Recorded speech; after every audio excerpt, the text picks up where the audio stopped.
여러분은 결국 이걸 통과해서 지나가던지 아예 정말 다 포기하고 나는 모르겠다 하며 살던지 이 둘 중 하나를 선택해서 이 열등감을 해소해야, 그래야 사람이 마음 편하게 웃으면서 행복하다는 감정을 느끼면서 살아갈 수 있다는 겁니다.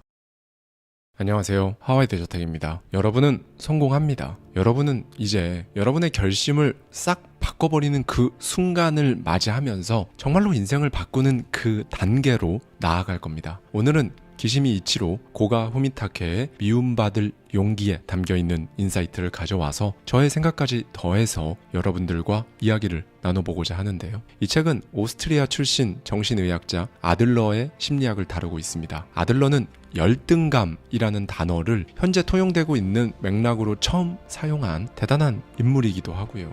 네, 사람이 인생을 살아가는데 사람답게 못 살게 만드는 방해 요소엔 크게 세 가지가 있어요. 트라우마, 열등감, 인간관계. 네, 트라우마, 열등감, 인간관계. 사실 이 세 가지만 해결되어도 여러분이 원하는 삶을 향해 나아가는데 정말 엄청나게 도움이 될 겁니다. 그래서 오늘은 이 트라우마와 열등감을 싹 없애는 시간을 갖고 내일 2부를 통해 진짜 그놈의 인간관계, 모든 문제의 원흉인 이걸 어떻게 바로 잡을지 살펴보는 시간을 가질게요. 네, 여러분, 사람 안 변한다 이런 말이 나오는 이유는 단 하나입니다. 바로 그 사람의 마음속에서 끊임없이 변하지 않겠다고 결심했기 때문이에요. 다시 한번 말씀드리겠습니다. 사람이 변하지 않는다는 말이 자꾸 회자되는 이유는 본인 스스로가 변하지 않겠다고 결심을 해서 그렇습니다. 아니, 이게 뭔 소린가 싶으시죠? 여기 몇 년째 자기 방에 틀어박혀서 아무것도 안 한 채로 지내는 한 청년이 나옵니다. 이 친구의 마음만큼은 밖으로 나오고 싶겠죠. 자기 일도 하고 싶을 겁니다. 내친 김에 성공도 하고 싶고요. 그런데 이 친구는 왜 밖으로 안 나올까요? 사람들이 말하길 자세한 사정은 모르겠으나 가정이나 학교, 직장에서 괴롭힘이 있었다고 합니다. 네, 일종의 트라우마 때문에 이렇게 됐다는 거죠. 자, 특정 트라우마 때문에 이 청년이 이렇게 방에 틀어박혀 지낸다. 자기 마음과는 무관하게 이렇게 산다. 즉, 청년의 상태는 모든 게 다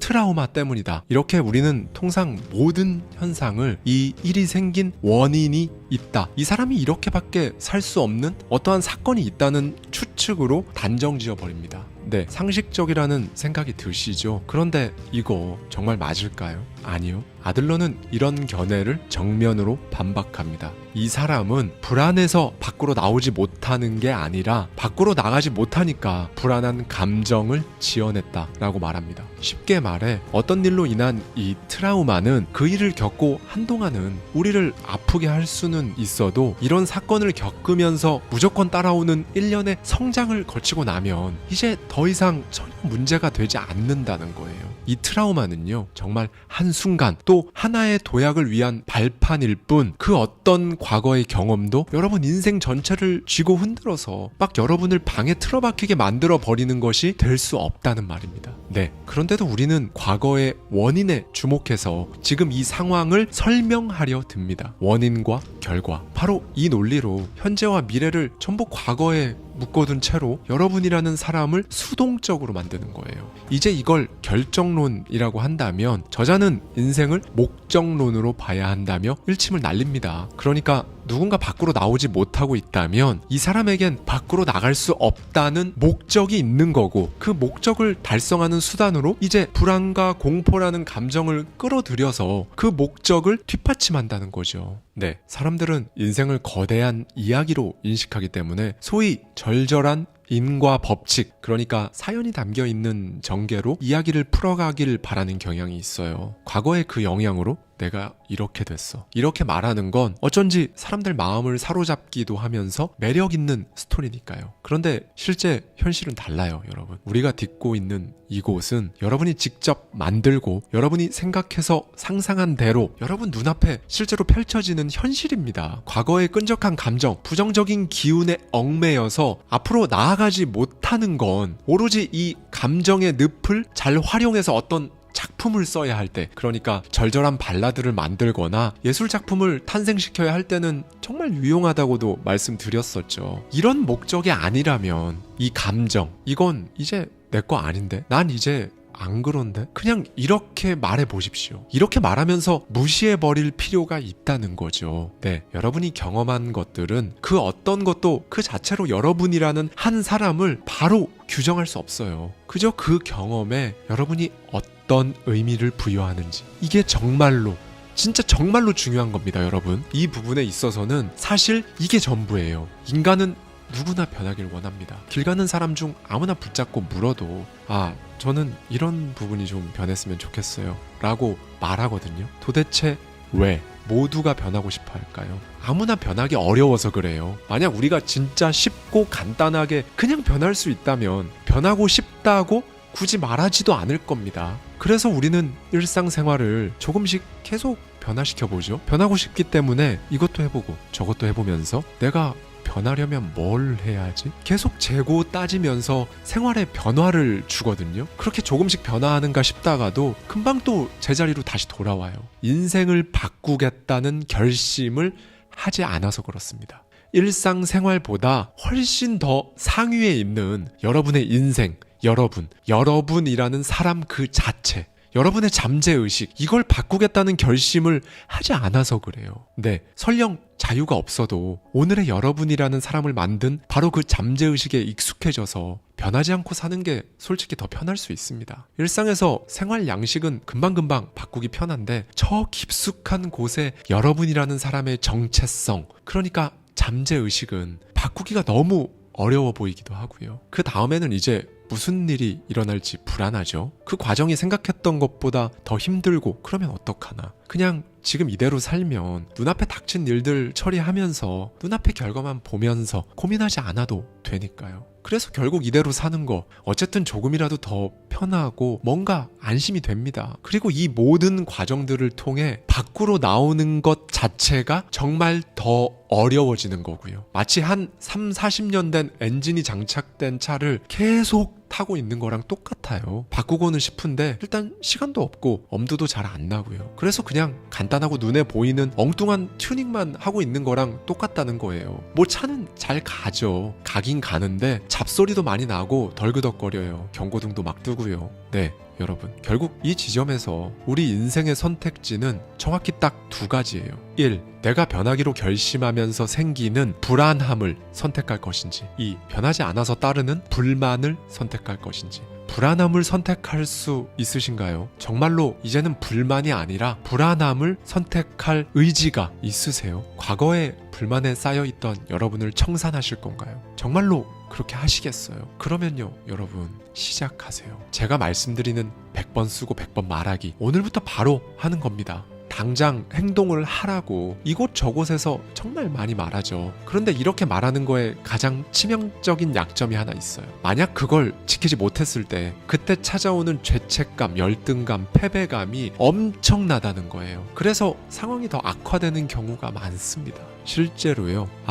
됐어, 몰라, 이런 거는 나랑 원래 안 맞아, 이렇게 되는 거예요. 여러분이 이런 마음이 드는 건 저도 너무 안타깝고 싫거든요. 자, 그러면 허들을 확 낮춰보겠습니다. 여러분 스스로에게 오늘 딱 3분만 시간을 주는 거예요. 100번? 아니요, 한 번만 쓰세요. 여러분이 원하는 모습, 원하는 삶, 정확히 딱 그 한 문장을 딱 한 번 적어보십시오. 이건 진짜 어렵지 않잖아요. 자, 여기 소설가를 꿈꾸면서 글 한 줄 안 쓰는 사람이 있습니다. 그의 말에 따르면 바쁘대요. 일단 오늘은 아니라고 하고요. 한 줄만 쓰라고 하는데도 시간이 없다고 합니다. 원고를 완성하지 못하니까 그 원고를 어딘가에 응모할 기회 자체가 없다고 푸념하기도 하고요. 그런데 이제 여기서 완전히 신선하고 새로운 개념으로 이 사람의 심리를 분해할 수가 있거든요. 이 사람은 응모하지 않음으로써, 그러니까 시작하지 않음으로써 할 수 있다는 가능성을 남겨두고 싶은 것일 수도 있다는 겁니다. 즉, 남들한테 평가를 받는 것, 그러면 막 깨지고 상처받을 수 있잖아요. 우리도 마찬가지일 수 있어요. 여러분이 원하는 내 모습, 그거 썼다가 그거 혹시라도 안 되면 어떡해요? 내가 그걸 원하고 그렇게 하겠다고 마음 먹은 걸 아는 사람들이 가족이든 누구든 있는데 혹시 안 되면 어떡하지? 무섭거든요. 사람들이 그거 안 된다고 했지, 이런 말 할 게 눈에 훤히 보이고요. 그러면 이제 여러분 자존감은 어떻게 챙기나요? 그렇게 되느니 차라리 일단 시간이 없다 없다라고 말해버리는 편이 낫다는 결론이 나는 겁니다. 시간만 있으면 하겠다. 환경만 딱 갖춰지면 한다. 난 재능은 있으니까. 이런 심리의 기저에는요, 지금은 아니지만 난 할 수 있다는 심리가 깔려 있는 거거든요. 굉장히 많은 분들이 이런 말을 정말 꽤 많이 합니다. 나는 머리가 막 똑똑하고 그런 사람이 아니라 못해. 나는 가방끈이 짧아서 그거 못해. 자, 여기서도 인과관계가 들어가 있어요. 마치 어떤 중차대한 어떤 원인 때문에 내 상황이 이렇다고 설명하는 거잖아요. 스스로 뭘 안 하고 있는 상태를 납득시키는 거죠. A라서 B를 할 수 없다. 여기에는 여러분, 열등감에서 오는 이상한 우월감까지 막 다 섞여 있는 거예요. 그러니까 학력만 높으면 나는 쉽게 성공할 수 있겠다라는 이 말, 사실은 자신의 유능함을 암시하는 말이 녹아 있다는 거예요. 아, 내가 진짜 이것만 아니면 할 수 있는데. 네, 아들러는 이를 일컬어서 우월감 컴플렉스라고 명명합니다. 그러니까 어떤 권위를 막 빌려와서 스스로에게 인과관계를 이렇게 적용시키는 사람은 결국 엄청나게, 정말 엄청나게 높은 확률로 원하는 바를 이루지 못합니다. 그러니 여러분, 불행을 자랑하지 마세요. 이런 분들 생각보다 너무 많거든요. 열등감 자체를 부각시켜서 뭔가 굉장히 특이한 우월감에 빠지는 거. 아, 내가 진짜 지금 하는 거 이것만 아니면 그거 충분히 할 수 있는데 상황상 어쩔 수가 없네. 이런 거 있잖아요. 이것도 열등감의 한 종류라는 겁니다. 그런데 이 열등감을요, 오랫동안 참아낼 수 있는 사람은 절대로 없다고 아들러는 강조합니다. 네, 우리는 그 상태를 참고 견딜 수가 없어요. 그만큼 압박감이 크고 여러분은 결국 이걸 통과해서 지나가던지 아예 정말 다 포기하고 나는 모르겠다 하며 살던지 이 둘 중 하나를 선택해서 이 열등감을 해소해야, 그래야 사람이 마음 편하게 웃으면서 행복하다는 감정을 느끼면서 살아갈 수 있다는 겁니다. 그러니까 지금 여러분이 뭐 해야 하는데, 나도 저렇게 해야 하는데, 이거 진짜 하긴 해야 되는데, 이건요 전부 다 열등감에서 오는 여러분 스스로를 향한 일종의 압박입니다. 결국 우리는 이걸 어떻게든 해소해야 두 발 뻗고 잘 수 있는 거죠. 여러분 스스로 이런 말을 종종 속마음이든 중얼거림이든 자꾸 나온다. 결국 거기에 여러분을 끼워 맞춰야만 그 압박감은 끝난다는 겁니다. 네, 여러분이 다른 사람하고 비교해보니까 여러분의 삶이 힘든 것처럼 보이시나요? 그거 아니에요. 여러분이 진짜로 되고 싶은 나, 절실하게 원하는 내가 되겠다는 바로 그 결심을 하지 않아서, 그래서 행복한 마음이 들지가 않는 겁니다. 그래서 마음에 안 드는 거예요. 이걸 가리켜서 우리는 보통 불행하다고 하고요. 여러분, 그냥 인정하세요.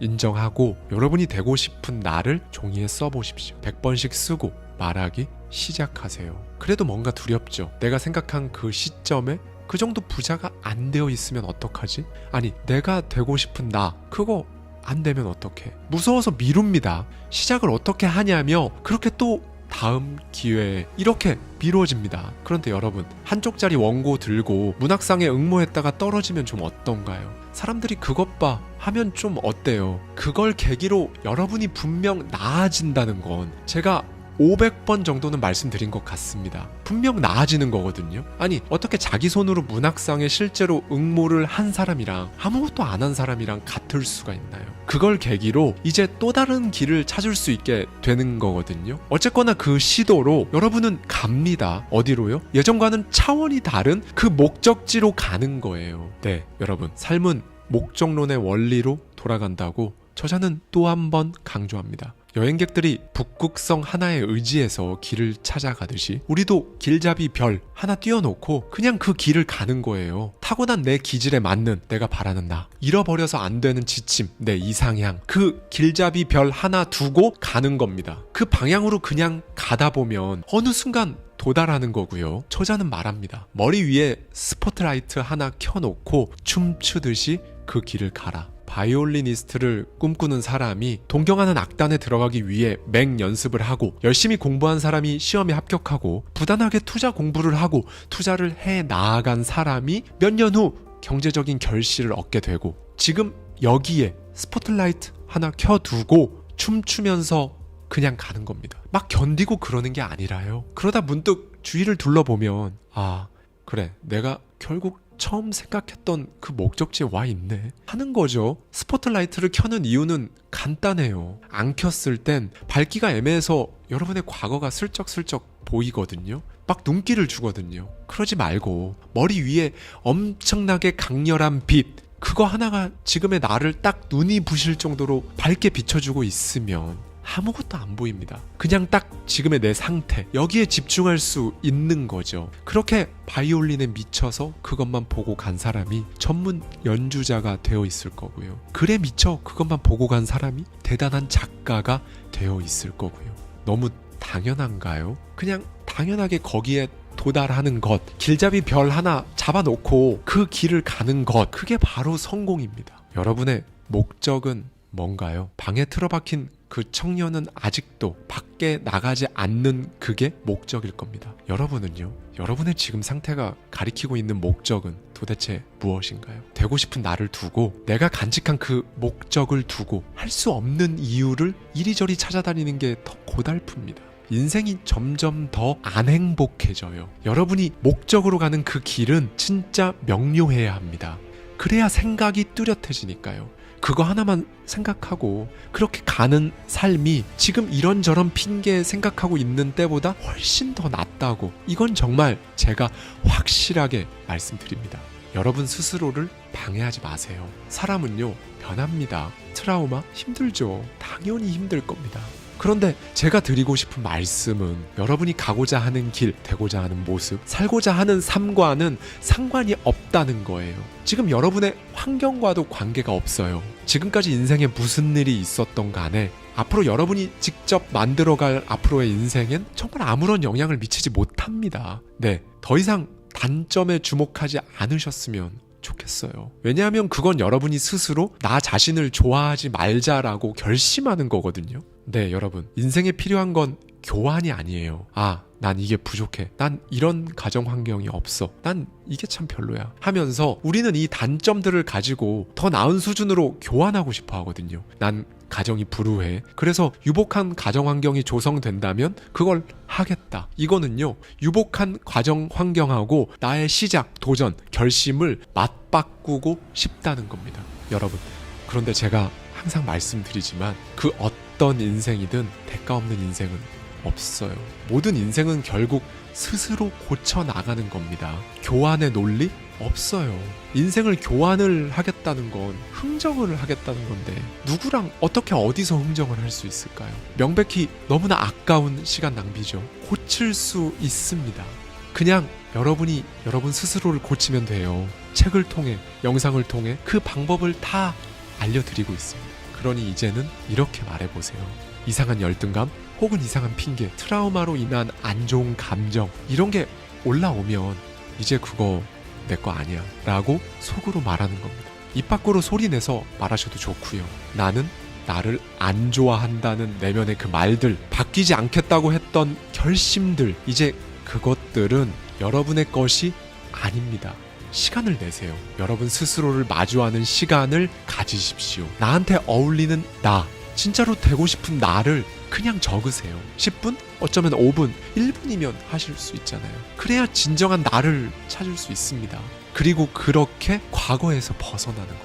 막 웅장하고 위대한 큰 성공이 아니더라도 이렇게 해야 비로소 인생이 피는 겁니다. 오늘은 이걸 꼭 기억해 주셨으면 좋겠어요.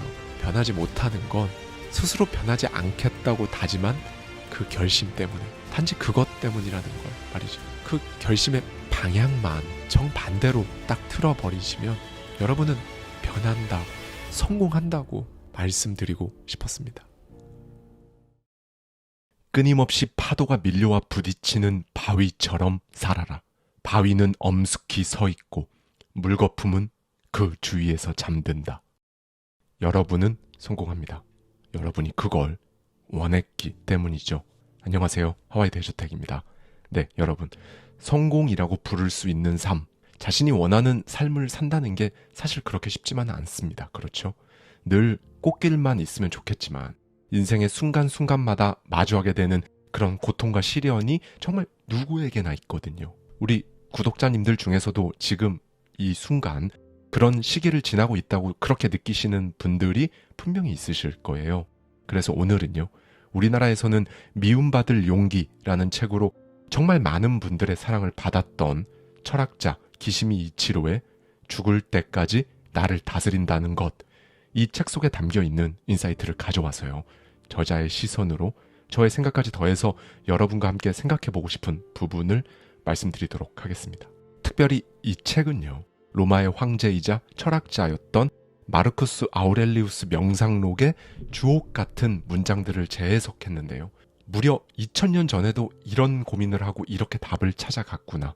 어떻게 보면 인생의 기술이 담겨 있다고 볼 수 있는데요.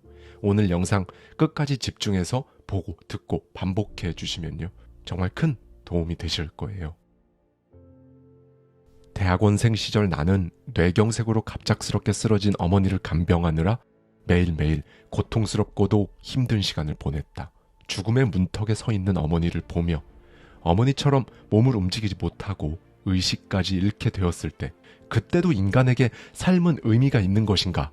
인간에게 삶의 가치와 의미란 도대체 무엇인가와 같은 생각을 했다.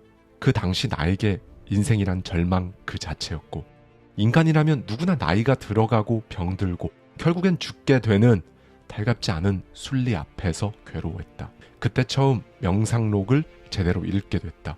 로마의 황제이자 철학자였던 마르쿠스 아우렐리우스. 그의 글을 통해 인생이라는 파도에 휩쓸리지 않는 단단해진 마음으로 살아갈 수 있는 방법을 깨닫고 배우게 된 것이다. 그가 쓴 문장을 조금 읽다가 멈추고 생각하고 또 읽고 생각하기를 반복했다. 그는 황금 가도를 달리던 로마 제국의 어두움이 드리워지기 시작했을 때, 그때 황제 자리에 올라 어렵게 로마 제국을 이끄는 역할을 한다. 위기 상황 속에 수해와 질병이 발생하고 국경 곳곳에서 외적이 침입했다. 이미 과거의 영광을 잃은 로마 제국에서 황제의 권력도 예전과 같지 않았다. 그에겐 14명의 자녀가 있었는데 대부분 요절했고, 성인으로 성장한 자녀는 딸 5명과 아들 1명뿐이었다. 아내마저 전쟁터에서 안타깝게도 숨을 거뒀는데 이때 아우렐리우스의 나이가 45살이었다. 그는 이 무렵부터 명상록을 쓰기 시작한 것으로 알려져 있다. 아우렐리우스는 직접 전쟁터에 나가 지금으로 치면 야영 텐트 안에서 양초 불빛에 의지하며 자신의 생각을 써 내려갔는데, 철저히 자기 자신을 위한 개인적인 메모였다. 명상록이라는 제목도 후세에 알려지지 않은 누군가에 의해 붙여졌는데, 원래 제목은 자신을 위한 것 혹은 자기 자신을 위한 메모, 이렇게 번역할 수 있을 것 같다. 그는 그리스어로 이 일기를 적었다. 라틴어를 모국어로 사용했던 아우렐리우스가 그리스어로 일기를 기록했던 건 어쩌면 다른 사람이 읽지 않기를 바라는 마음 때문이었을지도 모른다. 또 그는 누군가에게 자신의 의견을 막 피력하거나 설교하려는 목적이 아니라 자기 내면을 들여다보고 자기 행동을 반성하고 자신을 타이르기 위해 글을 썼기 때문에 자기 자신을 너라고 부르며 자신과 대화하는 방식을 사용했다. 새벽녘에 언짢은 기분으로 잠에서 깬다면 곧바로 이렇게 생각하라. 내가 눈을 뜬 것은 인간의 일을 하기 위해서라고 말이다. 너는 보이지 않는가? 식물이, 참새가, 개미가 꿀벌이 자기 일을 하고 각자가 질서 잡힌 우주를 만들어 나가고 있는 것이, 아니면 너는 인간의 일을 하려는 생각이 없는가? 너는 자기 자신을 사랑하지 않기 때문이다. 자신을 사랑한다면 너는 자연이 원하는 바 역시 사랑했을 테니 말이다. 이렇게 아우렐리우스는 일기를 적을 때 자신을 너라고 불렀다. 스스로를 객관적으로 보고 느슨해지기 쉬운 자신과의 내적 대화를 마치 다른 사람과 대화할 때처럼 그렇게 긴장감을 주고 긴박하게 만든 것이다. 그렇다. 사고한다는 것은 내가 나 자신과 나누는 내적인 대화를 말한다. 소리를 내지 않고 이야기하는 말에 내가 반응하는 것이다. 머릿속으로만 생각하는 일도 가능하지만 직접 생각을 써내려가면 사고가 생생해지면서 가시화된다. 머리로는 알고 있는 것 같지만 막상 써보면 알지 못한다는 것을 깨닫게 될 때가 너무도 많다. 또 알고 있다고 해도 실천하는 게 어렵게 느껴진다면 왜 그렇게 생각되는지를 일단 막 적어보면 알게 된다. 그러면 왜 그동안 실천하는 게 그렇게도 힘들었는지 그 이유가 보이기 시작할 것이다. 사실 있는 그대로의 자기 자신을 마주한다는 것은 정말 어려운 일이다. 우연히 자신의 목소리가 녹음된 걸 들어본 사람조차 놀라게 된다. 낯설기 때문이다. 하지만 우리는 자기 자신과 그 누구보다 자주 대면해야 한다. 낯설고 부끄럽고 그 모습이 싫을지라도 마주해야 한다. 아우렐리우스는 자신의 못난 모습도 솔직하게 가감없이 써내려갔다. 자신을 부끄러워하라. 너에겐 너 자신을 존경할 만한 일이 아마도 없을 것이다. 너는 그저 남의 영혼 속에서 너의 행복을 찾고 있구나. 행복하기를 바라지 않는 사람은 없다. 이 말은 불행을 바라는 선택지는 없다는 말이다. 그런데도 우리는 왜 쉽게 행복할 수 없는 것일까? 왜 행복이라는 이 단어가 막연해 보이고 닿을 수 없는 곳에 있는 것처럼 그렇게 멀게만 느껴지는 것일까? 아우렐리우스의 말처럼 우리가 남의 영혼, 다른 사람에게서 자신의 행복을 찾고 있기 때문이다. 즉, 나에게 있어서 무엇이 행복인지를 전혀 모르고 있다는 이야기다. 스스로가 불행하다고 생각하는 사람은 불행의 원인을 바깥에서 찾는다. 다른 사람이 자신에게 해를 입혀서 불행하다고 생각한다. 교사는 학생에게 문제가 있으면 학부모에게서 원인을 찾는다. 또 부모는 학생에게 문제가 있을 때 교사에게서 원인을 찾는다. 대부분 자신이 아닌 다른 사람에게서 불행의 원인을 찾으려고 한다. 만약 불행의 원인이 타인에게 있다고 하더라도 타인의 생각과 행동을 쉽게 바꿀 수는 없다. 안타깝게도 자기 자신을 바꾸는 방법밖에는 없다. 이 말은 우선 자신이 할 수 있는 일을 먼저 생각해야 한다는 것이다. 자꾸 밖으로 다른 사람에게로 눈을 돌리면 자신의 리듬을 잃게 된다. 다만 이 말이 단순하게 참으면 된다거나 모든 것은 마음먹기에 달렸다는 그런 단순한 의미가 아니다. 자신이 할 수 있는 일과 할 수 없는 일을 분명하게 구분할 수 있을 때 그때 진정한 평정심을 찾을 수 있다는 것이다. 알 수 없는 것은 타인의 마음뿐만이 아니다. 자신의 마음 또한 반드시 안다고 할 수 없다. 하지만 그 마음의 움직임을 수시로 포착하기 위한 노력은 정말 중요하다.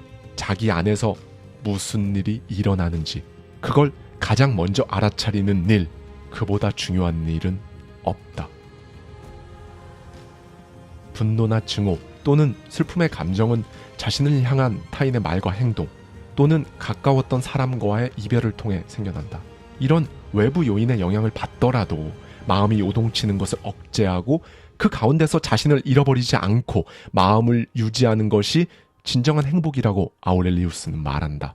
이런 마음 상태를 아파테이아, 즉 평정심이라고 한다. 강함과 체력과 용기는 붕괴하며 불만을 품는 사람에게 생겨나기 어렵다. 평정심에 가까우면 가까울수록 강함과 체력과 용기에 가까워지기 때문이다. 슬픔과 분노는 약자의 것이다.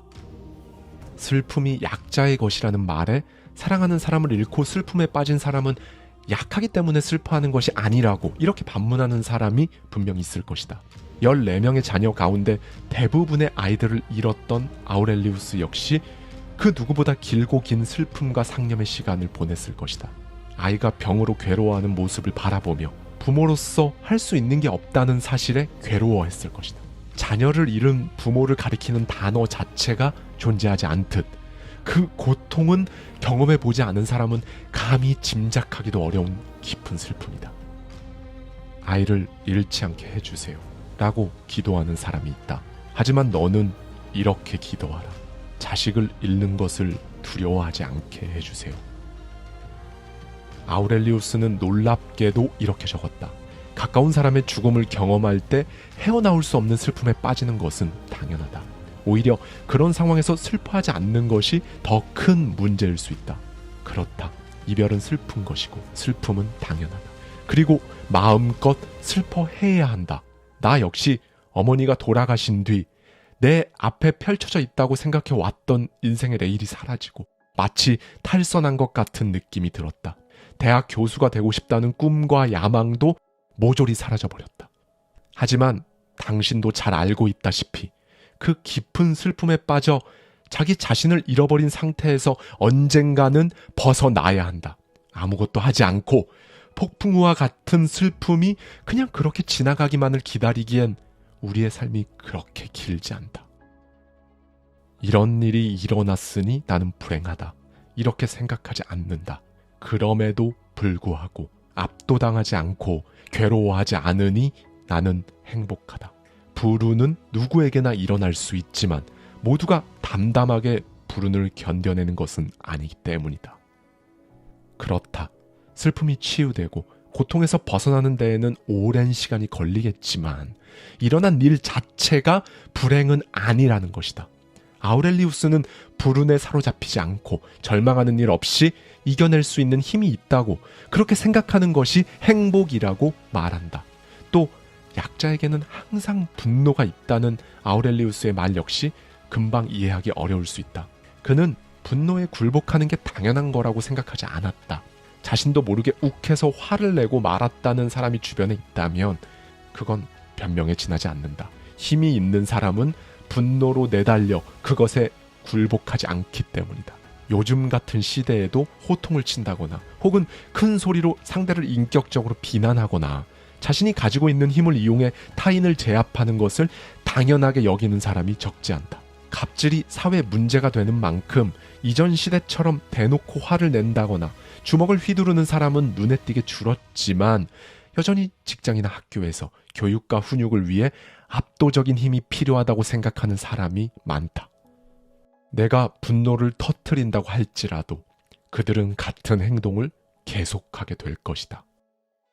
아우렐리우스는 그들이 누구인지는 특정하지 않았지만 분노의 대상이야 지금도 그렇듯이 주위에 얼마든지 많다. 하지만 분노를 있는 그대로 내던지면 어떻게 될까? 물론 혼이 날까 두려워서 문제의 행동을 그만두는 사람도 있다. 그런 의미에서 분노에는 즉각적인 효과가 있는 것처럼 보인다.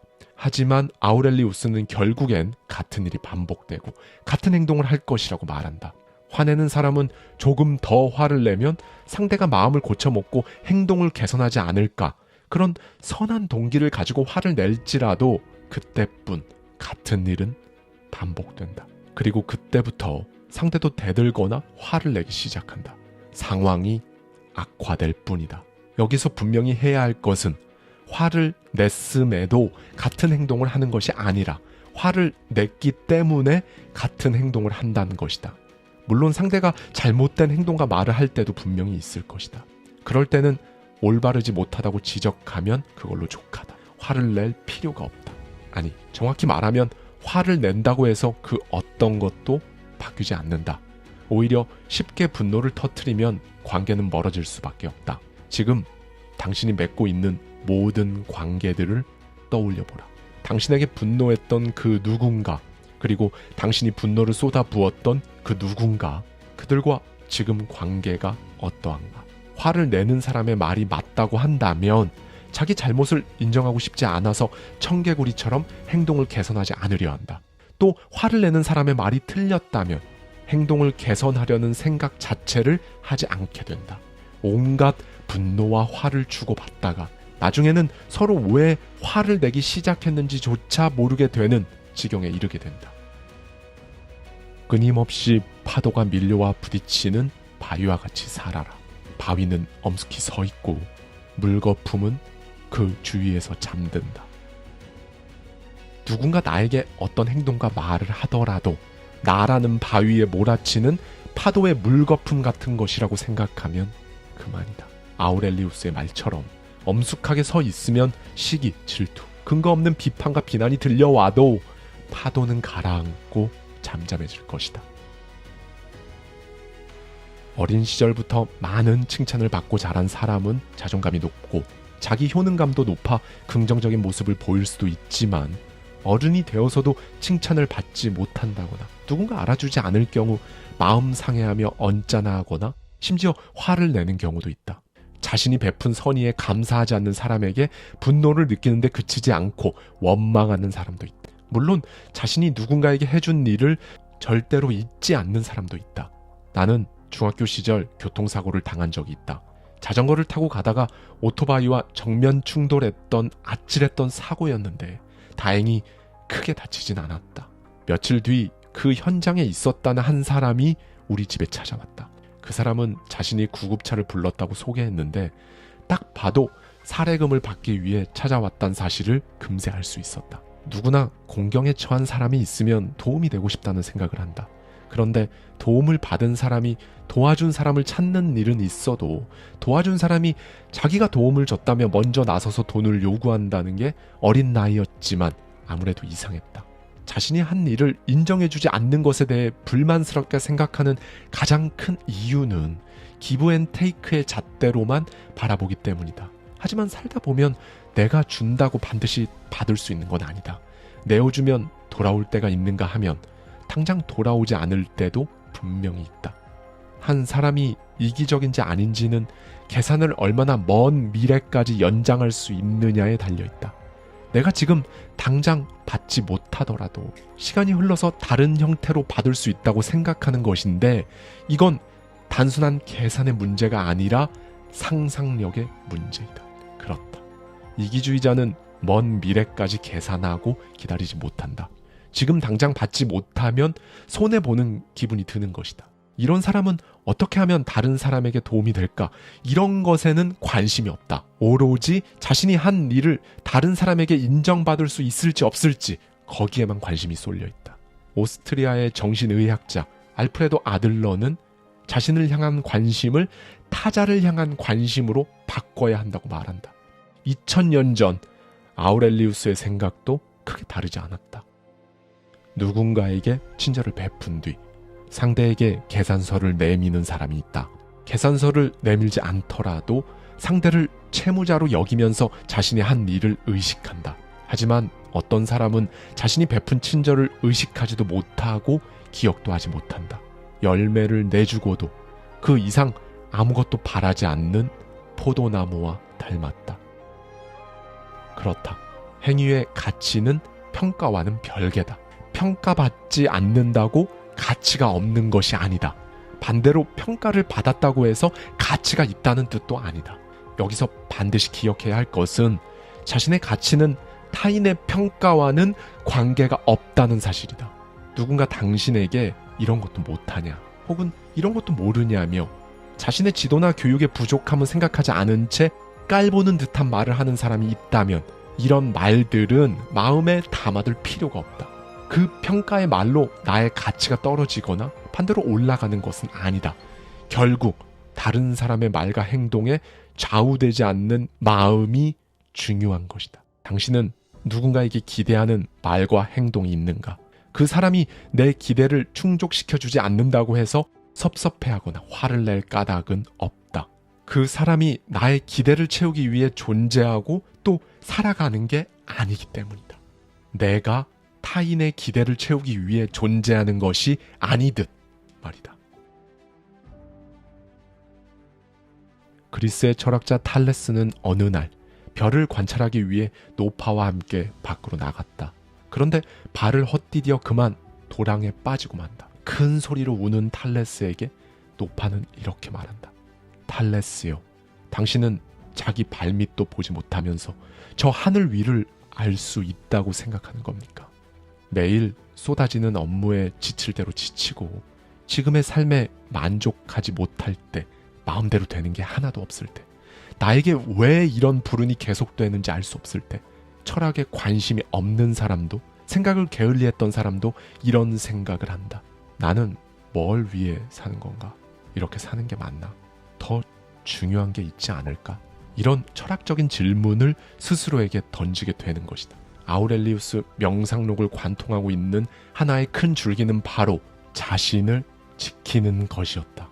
아우렐리우스가 살았던 2000년 전이나 지금이나 전쟁 같은 세상살이에서 평정심을 잃지 않고 자기 자신을 지킨다는 건 사실 너무나 어렵다. 인간의 시간은 점에 불과하고 육체는 쉽게 썩고 영혼은 소용돌이치며 운명은 저울질할 수 없고 명성은 불확실하다. 육체와 관련된 모든 것은 흐르는 강물이고 영혼에 속하는 모든 것은 꿈이다. 인생은 투쟁이며 나그네처럼 잠시 머물다 가는 것이다. 흙탕물처럼 앞이 보이지 않고 뒤엉킨 것처럼 보이는 인생일지라도 마음이 흐트러질 때마다 자기 안으로 들어가라. 그리고 자신의 목소리를 들어라. 당신만이 당신을 바꿀 수 있다. 감사합니다. 지금까지 하와이 대저택이었습니다. 저와 함께 매달 한 권씩 책 속에 담긴 격렬한 통찰을 통해 한 단계 더 성장하고자 하는 분들은 아래 고정되어 있는 댓글을 참고해 주세요.